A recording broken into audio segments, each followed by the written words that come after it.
As soon as I start talking, he's probably gonna come back out here. There he comes. Okay, I'm gonna try this. Hello, and welcome to episode 14 of Quarrelsome Rhinoceros Stitches. My name is Monica, I'm the host. You can find me on Instagram and Ravelry. On Instagram, I am Quarrelsome Rhino, and on Ravelry, I am known as Morux, M-O-R-U-X.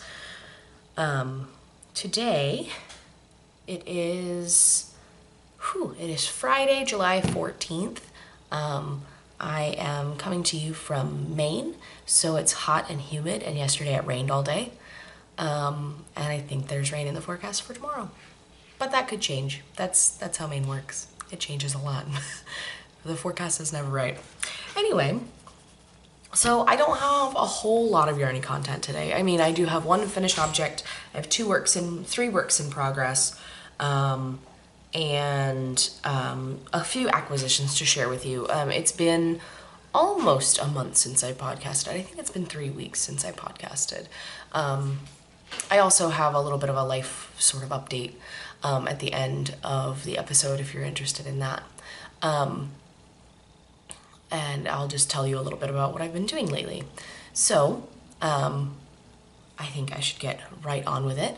I am going to start with my finished object. So, if you've been watching the podcast for a while, you'll know that I was working on the Koru cardigan by Frenchie of Aroha Knits, and I actually finished it. I finished it last night, wove in the ends, and I still have to block it. And so I'm going to go through the whole project with you just so that it's clear and you can see exactly what I did. So the last time I showed it to you, so here is the finished cardigan. There's the back, and there's the front, and there are the sleeves.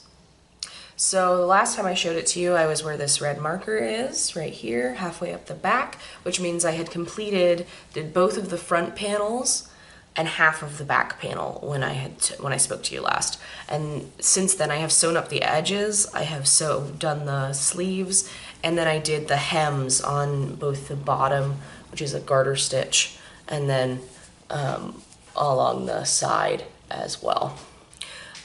So this is done on a US size 5 needle.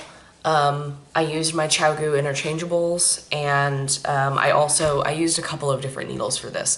So at the beginning I used a pair of bamboo needles, and when I finished the front left piece, they broke, and that is probably entirely due to my dog. And then I did the right panel and the first half of the back panel with another set of interchangeables, but they're a lot cheaper, that also broke. I do not have the best luck with interchangeable needles. Most of the time they just break. And so then I changed to my ChowGoo circulars, and I had no problems. I haven't had no problems since then. Anyway, so, yeah. So the directions for this are written so that you piece it together and do the sleeves after you've sewn it on. And so when you've sewn it up the edges, it kind of looks like a weird vest. and then you add the sleeve and do short rows to make a sleeve cap, and then do the sleeve. Obviously, I'm not going to go too much into detail on that because it is a paid-for pattern. I'm going to take this stitch marker off, though, because I have now shown you where I was last time. Okay, so here, I will try it on. It is way too hot here to do this, but the adjustments that I did make to the pattern were sleeve length. I added about 40 rows to the sleeves. And I'm glad I did because it is almost a full length. And I prefer my sleeves, I like to roll them up a little bit, but I don't like them to be elbow length. So this is how I prefer to wear my sweaters.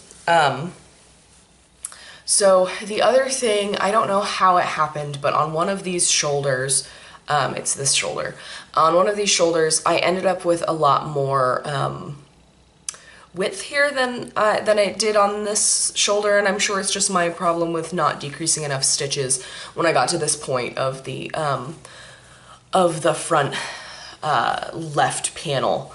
I guess I just did not decrease enough. But I did fix it, so they do look, I'll stand up so you can actually sort of see. So they do look similar now, and I'll show you the inside in a second of how I made that work. So let me move my chair out of the way, sorry for the noise. So here is the finished sweater. It sits right about at my pants line. I knit the size, I think it was the 46, it's either the 44 or the 46. If I wanted to, I could pin it together, and it still fits and looks nice, and I really like it. And I love the back detailing, I think it's great. But yeah, so there is the finished Koru cardigan. Now, I will take it off to show you what I did to fix the inside of the left sleeve. You may not be able to see it very well, but I'll try. So what I did, so you pick up stitches along this hem edge to knit the garter border. Instead of picking up stitches right along the edge like I did down here, so this is the edge of this knit piece right here. You can see there's no, on the inside, this is the edge, that's the slip stitch edge. So up here though, I just picked up further in, so there was a little flap of,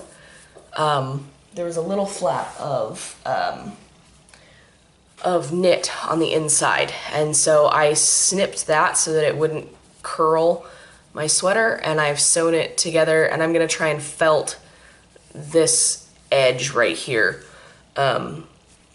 So it worked out ultimately, but obviously if I could do it again, I would try to make the left front match the right front. I'm really not sure how that happened, but it worked out fine, and I'm experienced in cutting my knitting, so I wasn't too nervous about it. I was a little nervous just because it's such a small space. I didn't want it to fray too much and then ruin everything I'd done. So, like, I didn't want to have to pull out the whole hem and the whole bottom hem and redo this left panel. That would be the whole, like, that's what would happen if this cutting did not work. But yeah, so this seam is a little bit messy. It's a little bit rolled right here.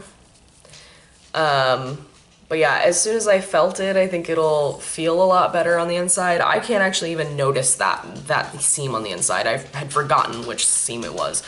Yeah. So this is not blocked yet. The front and back pieces are blocked, but the rest of it is not blocked yet.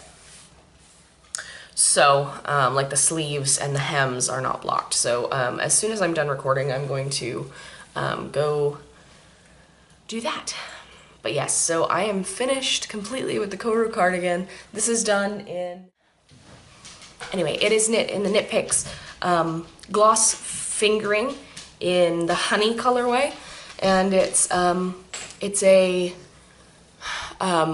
merino silk blend. So it's actually fairly light.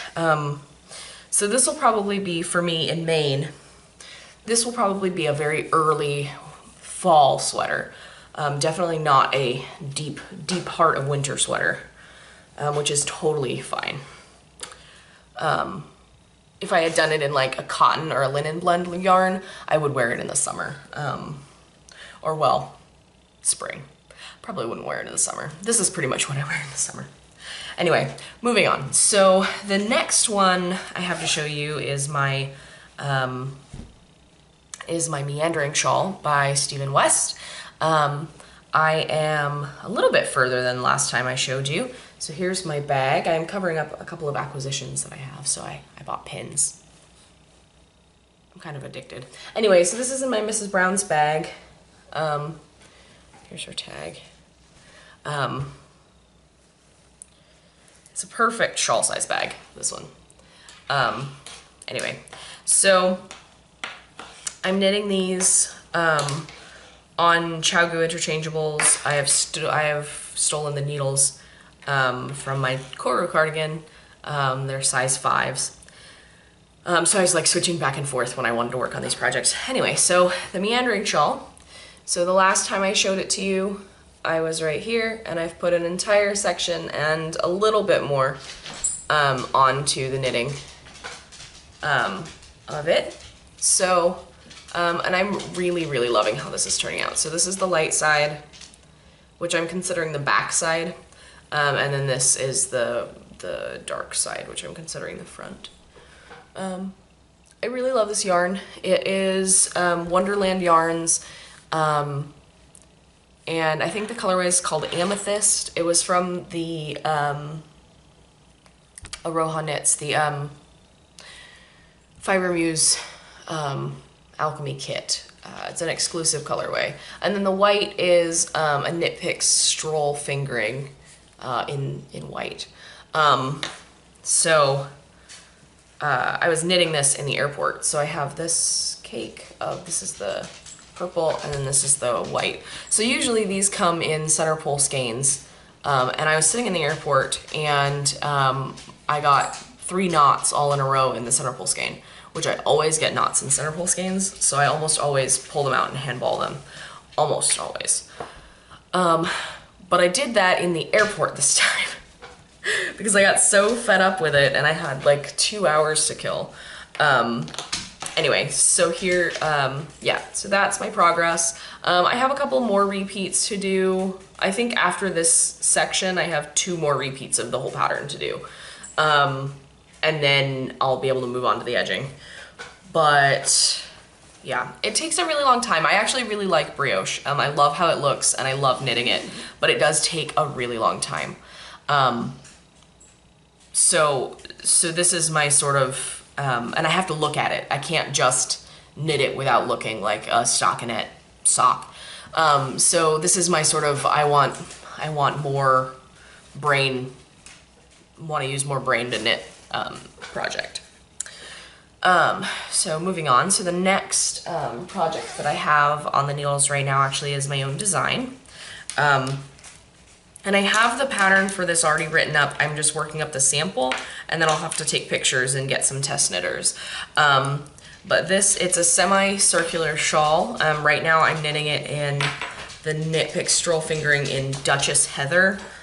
Here, I'll show you the second color I'm going to be using is, it's also a Knit Picks yarn. It's a Stroll Tonal in the, I think it's called Raven colorway. I don't have that out here with me right now, but that's the colorway. So here is the shawl. So it's stockinette on these little triangle parts, and then there's a sort of twisted stitch lace sort of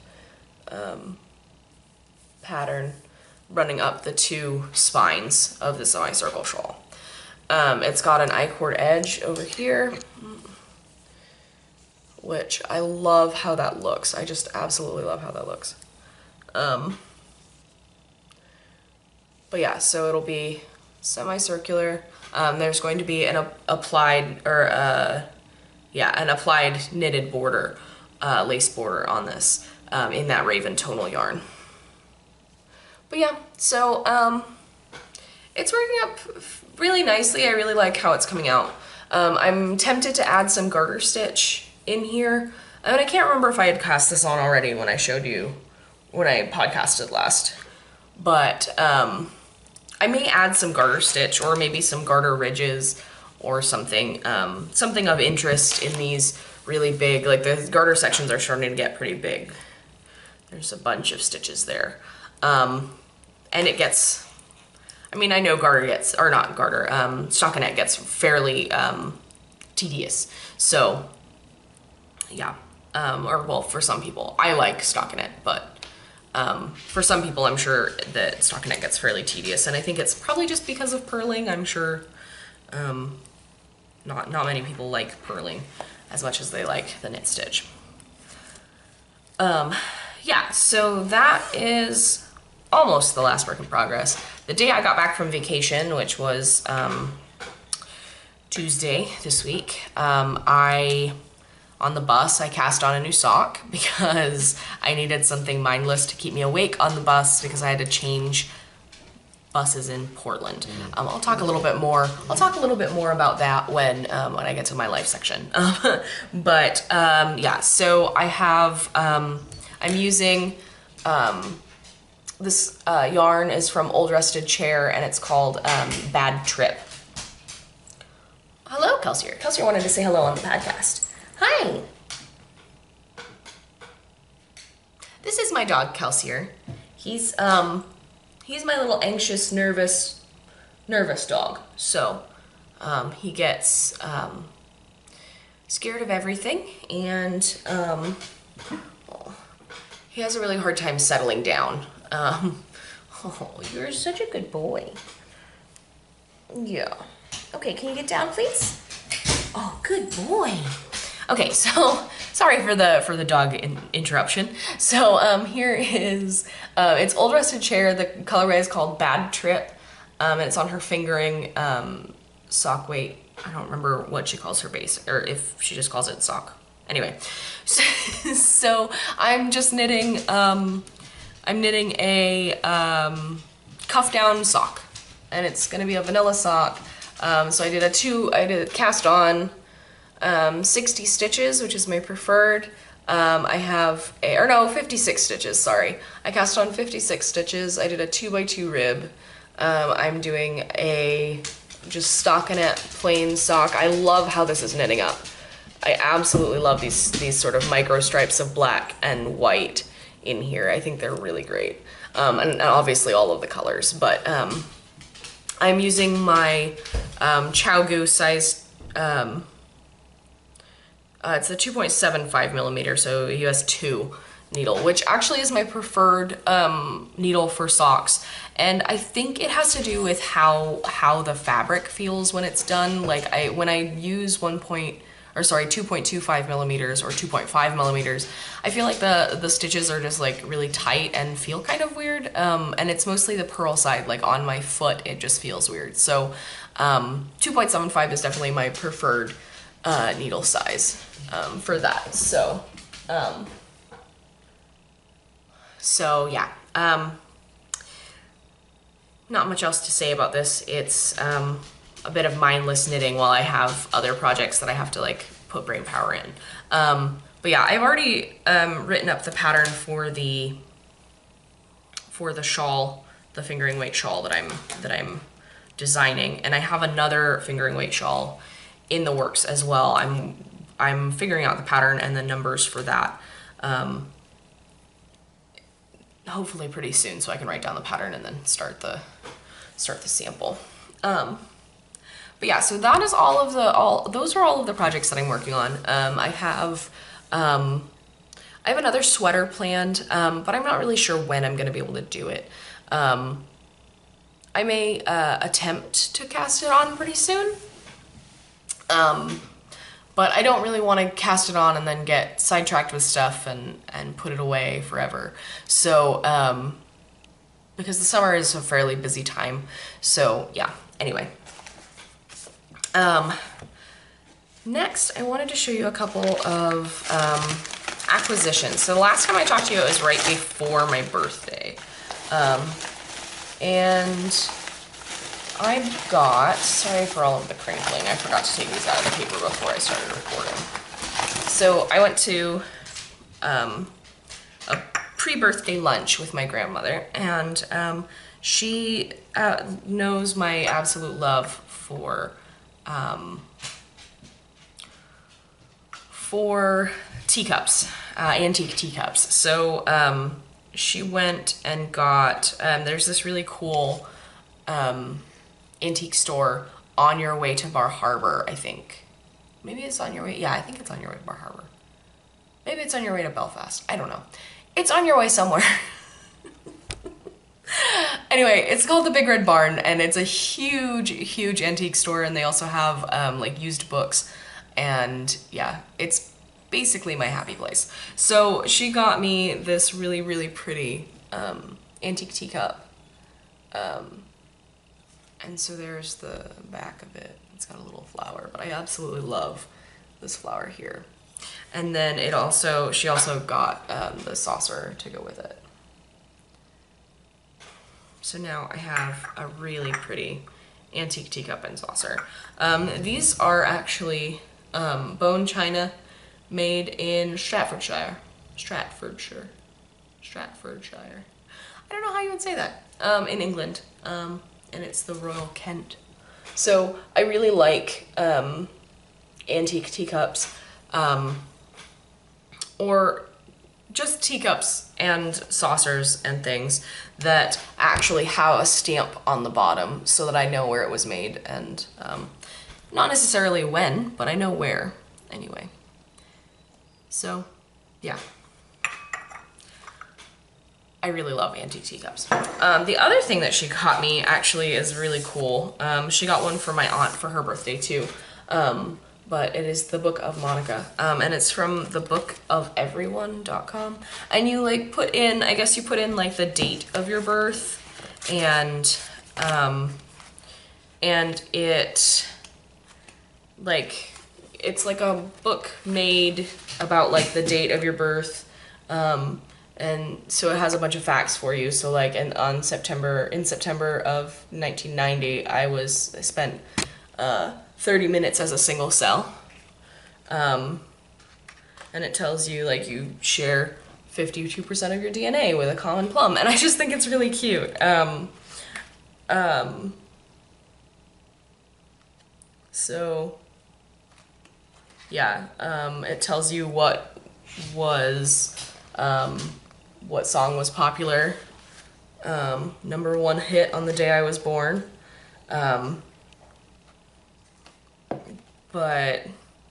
then it shows you like how to sign your name, which I thought was pretty cool. Yeah. Also, I think my favorite part of this is, so 21st of June, 1991, and it tells you who else was born on your birthday. So, Increase Mather in 1639 was a New England Puritan minister and psychopath, which I just thought was really funny. My grandmother picked this person out of, like, she had like a little list of people to pick out of, and the other ones were boring apparently. He was involved with the government of the colony, the administration of Harvard College, and most notoriously, the Salem witch trials.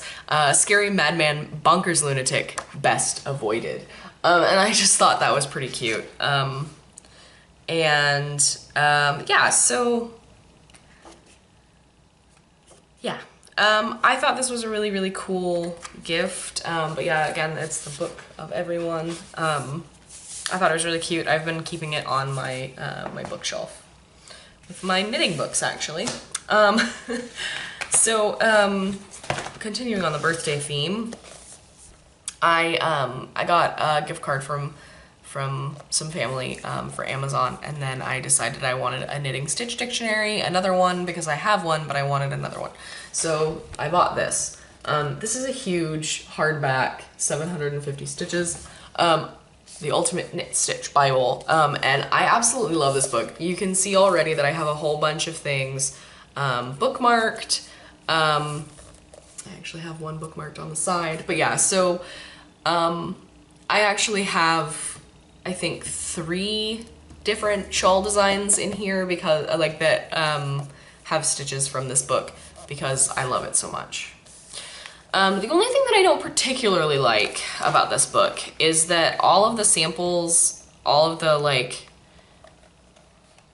the little swatches of these stitches are all done in like different colors of yarn, and some of the colors of yarn are a little bit dark. So like you see on the back here, they have like this purple swatch here. So that's a little bit dark for me. Like, I don't really know if I can, I mean, I don't know.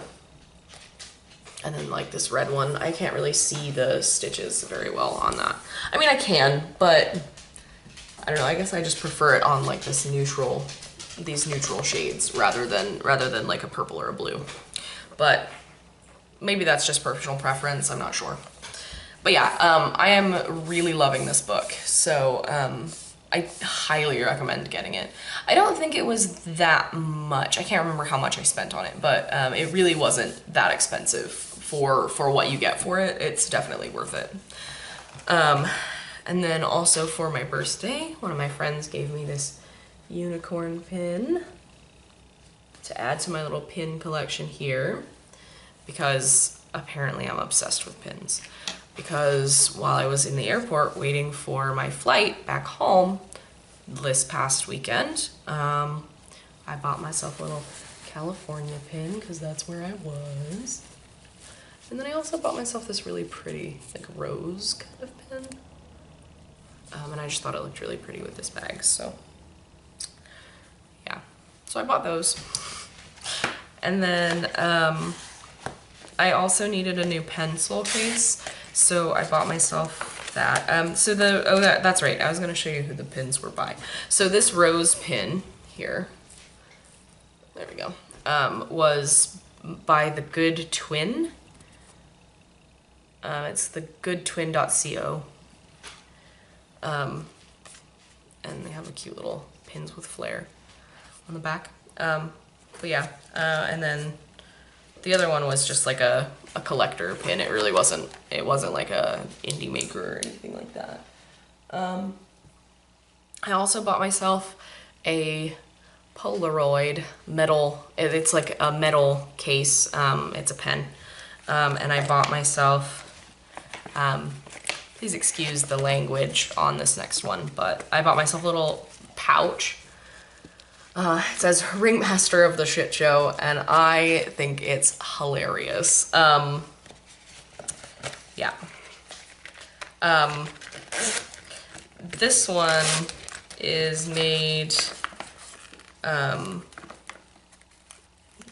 it's by Blue Q Bags. Sorry, there's the tag. Yeah. Anyway, I really, really liked this pouch. I could not pass it up.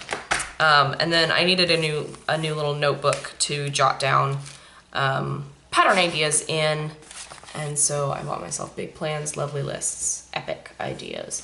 And this is by Happy Jackson.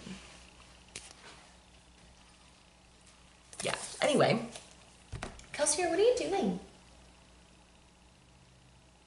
Stop. Anyway, so those are my little acquisitions. None of them are yarny. But I hope you enjoyed them anyway. But yeah, so now I will move on to general sort of life stuff. So if you are just here for the yarn content, then and my acquisitions, then I will see you very soon in episode 15. I'm so excited of the podcast. But if you are sticking around, I am going to talk a little bit about what I've been doing in the last couple of weeks and what I plan to do in the very near future. So since I talked to you, I had my birthday, and I had a really, really relaxed birthday. So I guess I have a little bit of a story. So my birthdays tend to be, if I over-plan them, they tend to be ruined. I'll give you a couple of examples. So the biggest example, the best example I have is I used to live in Northern California, and I wanted to go down. So I used to live in Sonoma County, which is about an hour and a half north of San Francisco. So I wanted to go down to Berkeley for the day, which is really close to San Francisco, but it takes about 2 hours to get there. And my car, I thought, was fixed. It was kind of an old car. It had a lot of problems, but I thought it was fixed. I thought it was fine. We made it down across the Bay Bridge and into Oakland, and the clutch cable on my car snapped. And we broke down, not on the bridge, thankfully, after the bridge, and we sat there for almost 2.5 hours. And the CHP came and stopped next to our car and asked us if we needed help, and we said yes, and he called a tow truck, and the tow truck never came. Which is not good for them because they actually have a contract with the CHP. That's, for anyone who doesn't know, that's the California Highway Patrol. So they have a contract with them that they have to make it within like a half hour or something like that. It's whatever. Anyway, so that they can clear the road. Of course, this wasn't the first time that the car broke down. It was far from the last time the car would break down. But yeah, so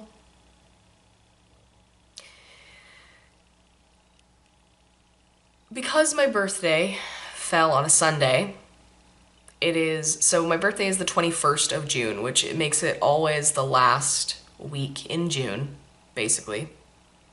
So if my birthday falls on a Sunday, it is almost always Father's Day here in the States, because the Father's Day is like the last Sunday in June. So yeah, my birthday was on a Sunday. It was Father's Day, and there were all kinds of places that were closed, like all kinds of like garages, like car garages were closed, and the one that was open was in Oakland, and they cost me like $300 to fix my car, and they couldn't even do it that day because it was almost time for them to close for the day. Yeah, I was not excited about it. So we ended up, because it was Father's Day, everybody was doing stuff with their fathers, and no one would come to Berkeley to pick me up, me and my mom, and my ex. Like, no one would come and pick us up. So we had to get on a train in order to get on a bus in order to walk a mile home from the bus stop. It was a really long day, and I was really frustrated, and it was a really terrible birthday. Anyway, so that is an example of how my birthdays go wrong. I even just wanted to go to the beach for a picnic one year, and I ended up getting car sick on the way there and ended up with a migraine before we even got there. Yeah. So this birthday, I decided I wanted something really chill, something that wasn't going to make me hate everything. So I got dressed in a cute dress and I went downtown, and they were having a summer solstice garden party downtown, and so I went there and I had some food, and then afterward we went to a theater production of The Full Monty, which was hilarious. That is one of my favorite movies, and this added music to it, so it was really good. So that was a very successful birthday, I would have to say. But yeah, other than so this was the first birthday in a while that was really good. The rest of them have been pretty horrible. So it was a good way to start off being 26, I guess. But yeah, so after my birthday, I worked a lot, and then actually I went to California last weekend, and I attended the wedding of some of my really close friends who live there, and they asked me to be in their wedding, so I was actually a part of the wedding party. It was really, really fun. They actually didn't do like sides, so like I wasn't like a bridesmaid or a groomsman. I was like just part of the wedding party. And I got to read a really cool quote by Douglas Adams, which is probably one of my favorite authors. And it's actually one of the reasons why me and the guy who was getting married, it's the reason we became friends when we were in middle school, is because we were both reading Hitchhiker's Guide to the Galaxy, and we were giant nerds. So So I thought it was pretty fitting that I got to read a Douglas Adams quote at his wedding. It was Moulin Rouge themed, which was really fun, and it was in this old theater, and yeah, I think it was a really good night. And because I went on vacation, I had to bring my dog to a kennel, which it was the first time he's ever been to a kennel, and I think he did pretty well. They didn't tell me anything bad happened. They didn't actually really tell me anything about the 7 days that he stayed with them, which was a little disconcerting, but at least he was healthy and he looked fine. He slept for almost 24 hours when we got home, which is really rare for him. He usually will sleep for like 2 or 3 hours, get up, and then pace for ages until he falls asleep again.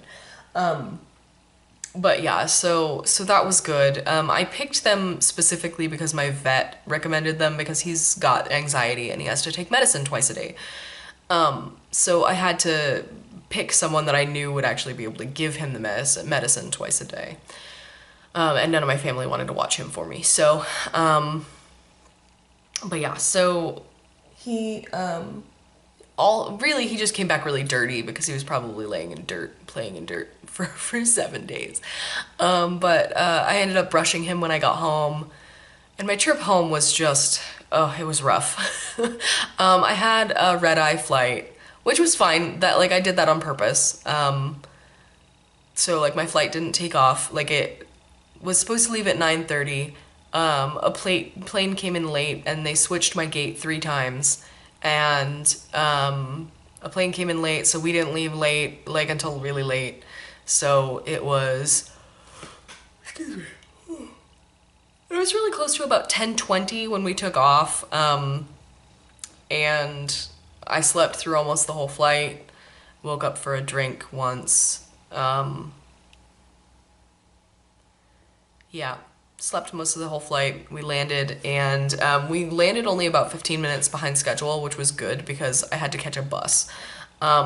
So I didn't want to drive down to Boston because parking would have cost a lot of money, and I don't feel comfortable driving in my car all the way to Boston, which is about almost 4 hours away. Probably because of the story I've already shared about getting stuck in Berkeley. So, Kelsey, honey, stop catching. So, yeah. So I'm not really sure I feel comfortable driving. It's not the same car, but I still not really sure if I feel comfortable driving my car that far. So, luckily for me, there's a bus that runs all the way down to Boston from here. It is a 4-hour bus ride.